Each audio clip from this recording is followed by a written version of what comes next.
Salut les amis, c'est Papy.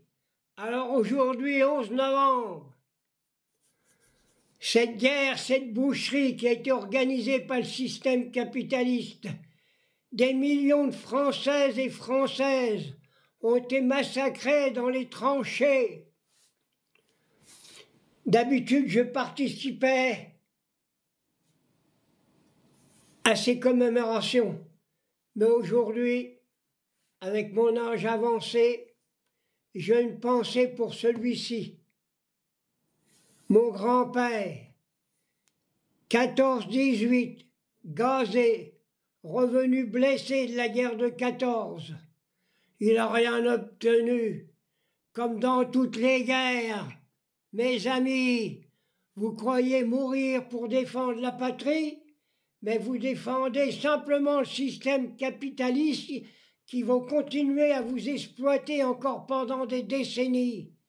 C'est pour ça que j'entends encore notre guignol président de la République et quelques gradés de l'armée qui sont en train de nous dire qu'on est aux portes d'une guerre avec l'Union soviétique. Qu'est-ce que c'est que ces conneries? Ils sont en train d'endoctriner pour empoisonner le peuple par leurs mensonges, pour voir maintenir un système d'exploitation internationale. Voilà ce que c'est, nos gouvernements d'aujourd'hui.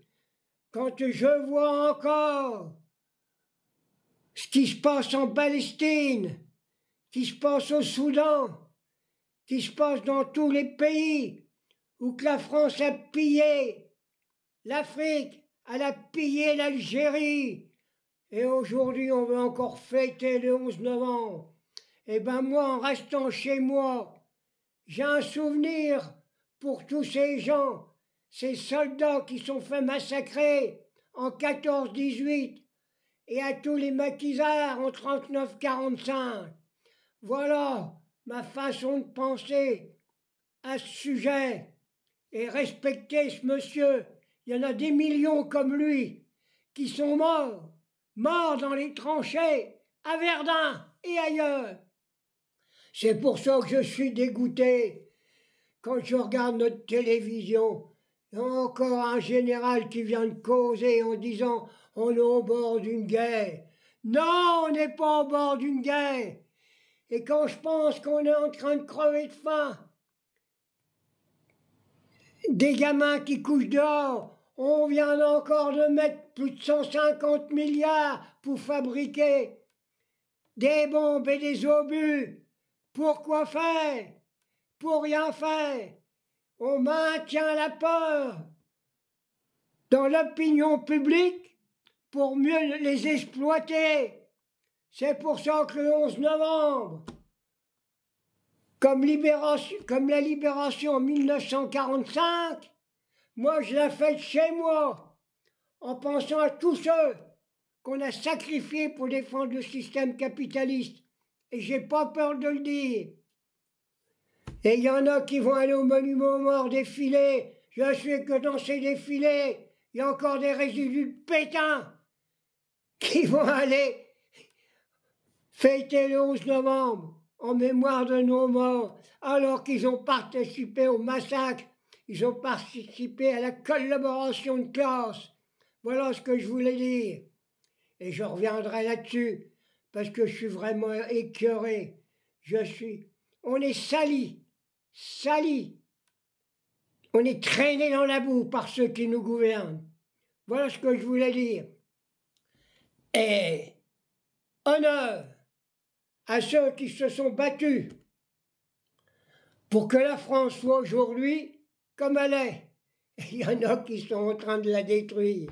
Quand on voit qu'il n'y a plus rien pour les hôpitaux, nos enseignants, ils n'ont plus rien, c'est lamentable. Et on prépare des bombes.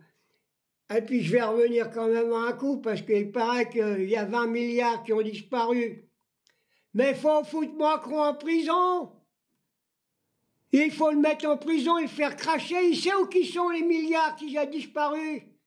Pour un coup qu'on a un ministre de Finances qui se réveille après en disant qu'il avait écrit à Macron comme quoi qu'on allait dans le mur et qui avait du pognon de disparu. Allez, je suis de tout cœur avec tous ceux qui sont morts dans les tranchées de Verdun, qui sont morts en Algérie pour exploiter les Algériens.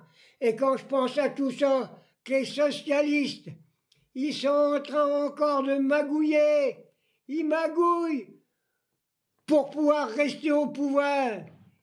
Ils sont en train de se mettre à genoux devant le cornu, devant le président de la République, pour avoir quelques bécotilles. Non, la classe ouvrière ne veut pas des miettes. Ils veulent leur part. Leur part. Ils veulent la retraite à 60 ans. Ils veulent le SMIC à 2000 € et qu'on mette en prison tous ces traites de la République, de président de la République et à tous ces ministres corrompus.